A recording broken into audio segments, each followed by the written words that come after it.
Você já parou para perceber o quanto o medo, de forma silenciosa, pode nos paralisar em nossos projetos, atrapalhar os nossos relacionamentos e até mesmo, se nós não administrarmos, ele tem o poder de tomar as rédeas da nossa história e escolher por nós.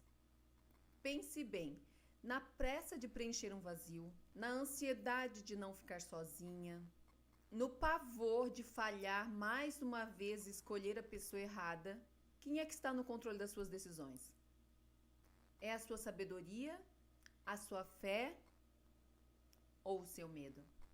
Hoje, na nossa jornada de 40 dias à espera do meu amor, nós vamos falar sobre que o medo não te governe. Nós já estamos na fase 2 dessa caminhada.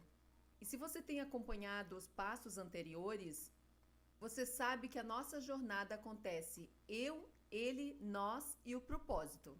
Na primeira fase, nós olhamos para dentro. Pedimos, Senhor, prepara o meu coração.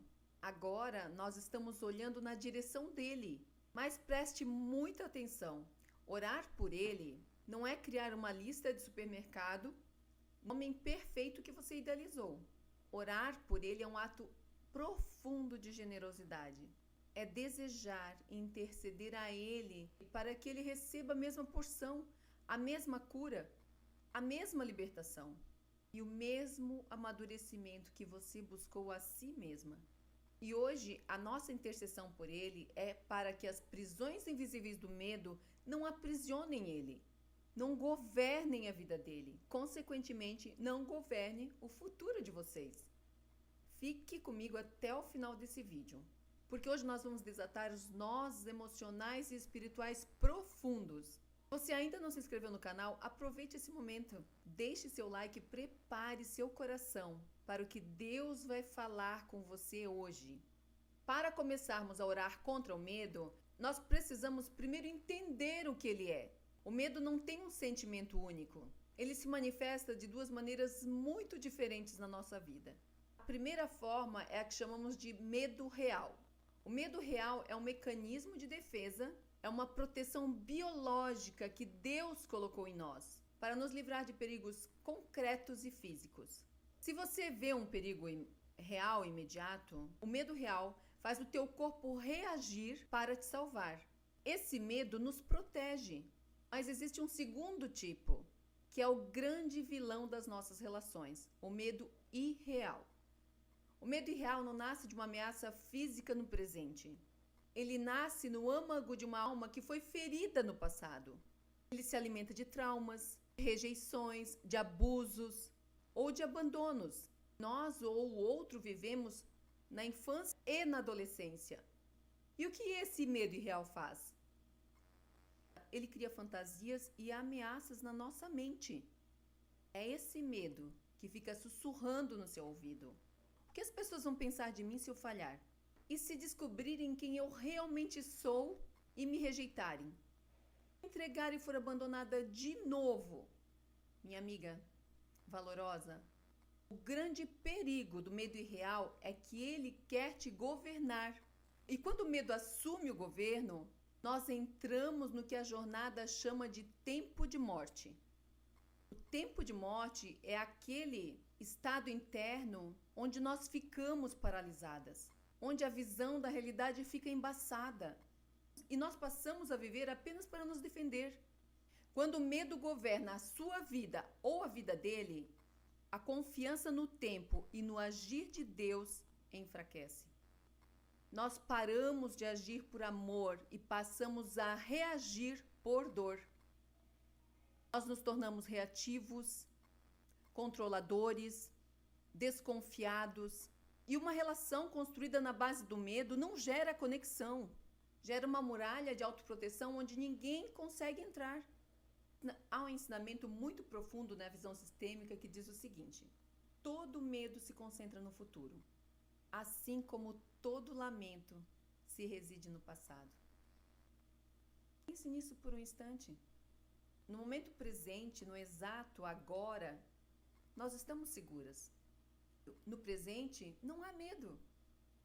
O medo é sempre uma projeção de e se que ainda não aconteceu. E quando passamos a vida inteira tentando controlar o futuro das coisas que ainda não aconteceram, com medo de sofrer, nós somos arrancadas do único lugar onde Deus habita, no momento presente. Deus não está nas nossas ansiedades do futuro. Ele está no agora. E quando estamos imersas nesse medo do futuro, nós geramos um ruído mental tão grande que começamos a confundir a voz dentro de nós. Nós já não conseguimos mais distinguir se o que estamos sentindo é um discernimento real ou apenas o grito de uma ferida antiga tentando nos proteger. E quer ver onde isso ainda fica mais pesado? No nosso relacionamento com Deus. Muitas de nós crescemos aprendendo um medo espiritual muito grande, que na verdade nos adoeceu. Fomos ensinadas a enxergar Deus numa visão legalista e rígida, através de uma lente legalista e rígida. Um Deus que está sentado em um tribunal invisível, um bloco de notas na mão, vigiando cada erro nosso, pronto para nos punir ou nos abandonar se não formos perfeitas ou boas o suficiente. Essa religiosidade não cura, ela nos sufoca, ela gera uma culpa constante, um sentimento de não merecimento que nos afasta do Pai. Mas a palavra de Deus é categórica ao nos lembrar que o perfeito amor lança fora todo o medo. Deus não quer que você viva com medo dele, quer que você viva com ele. Ele quer que a sua fé seja um vínculo leve, seguro, íntimo e restaurador, baseado na graça e não no faz de conta, e não na religiosidade. Ora, sabendo de tudo isso, o que significa orar para que o medo não governe a vida dele? Significa olhar para esse homem que Deus está preparando com olhos de profunda misericórdia e humanidade. Muitas vezes, nós mulheres olhamos para certas atitudes dos homens que nos ferem como um silêncio ensurdecedor, distanciamento emocional, a frieza ou até a necessidade de controle, e interpretamos isso como um lugar de poder ou de desinteresse. Mas se nós olharmos por trás dessa armadura, com a lente da inteligência emocional e espiritual, nós vamos descobrir algo surpreendente. Frequentemente, essas reações não vêm de poder, vêm do medo. Os homens também sentem um medo terrível.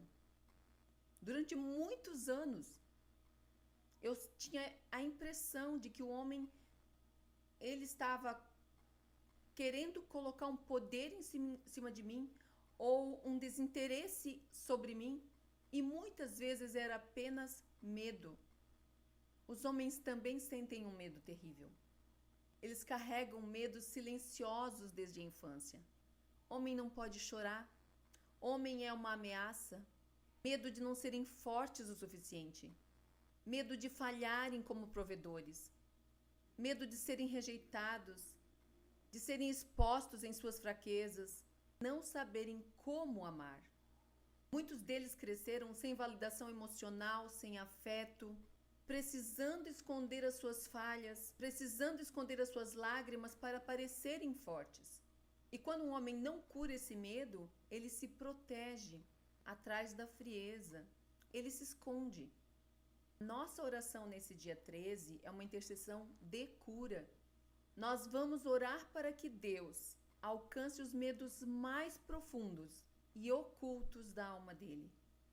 Nós vamos pedir, Senhor, que ele não seja governado pelo medo de falhar, puras memórias de rejeição dele, que ele se sinta tão seguro no teu amor de pai, que não precise usar máscaras de orgulho ou de controle para se proteger. Liberta-o de todo apego inseguro, para que ele possa se aproximar de mim com um coração desarmado, pronto para construir um amor seguro, leve e verdadeiro. Essa intercessão é poderosa, porque ela quebra o ciclo da reatividade. Você deixa de ver o outro como uma ameaça e passa a enxergá-lo como alguém que, assim como você, também está em um processo de restauração diante do Criador. Valorosa, a verdadeira virada na nossa vida não acontece quando nós fingimos que o medo não existe ou quando tentamos apagá-lo à força. A verdadeira transformação acontece quando nós temos coragem de olhar para o medo, de nomeá-lo e de entregá-lo nas mãos de Deus, renovando a nossa mente todos os dias. Foi só quando eu admiti que durante longos anos eu tinha medo de ser abandonada, medo de ser rejeitada, medo de não ser boa o suficiente, não merecedora, dependente emocional, com muita autossabotagem. Foi que quando Deus começou a virar o meu cativeiro, eu precisei admitir que eu amava de forma desmedida. Quando você alinha seus pensamentos com aquilo que Deus já falou a seu respeito, já declarou a seu respeito, o tempo de morte perde o domínio sobre você. Você descobre que já é amada, já é aceita, já é suficiente. Você não precisa fingir ou não ser verdadeira para merecer amor. Você não precisa performar para merecer amor. Eu quero trazer um desafio prático para o dia 13. Ao terminar esse vídeo, eu quero que você pegue seu caderno de orações, sua Bíblia, sente-se em silêncio, escreva uma carta sincera a Deus e entregue os seus medos. O medo de escolher errado, o medo de ser rejeitada, o medo do futuro. E depois, peça que Deus cure as áreas de medo no coração dele, preparando-o para ser um homem livre, maduro e seguro. Lembre-se que Deus não prepara apenas o amor, Ele prepara você para o amor que Ele preparou. Muito obrigada por caminhar comigo até aqui. Se esse conteúdo fez sentido para você, comente aqui embaixo. Eu escolho o perfeito amor que lança fora todo o medo. Ou eu escolho a paz que lança fora todo o medo. Compartilhe esse vídeo com aquela amiga valorosa que também precisa dessa libertação. Nos encontramos amanhã. Um beijo grande no seu coração. Fique com Deus e até lá.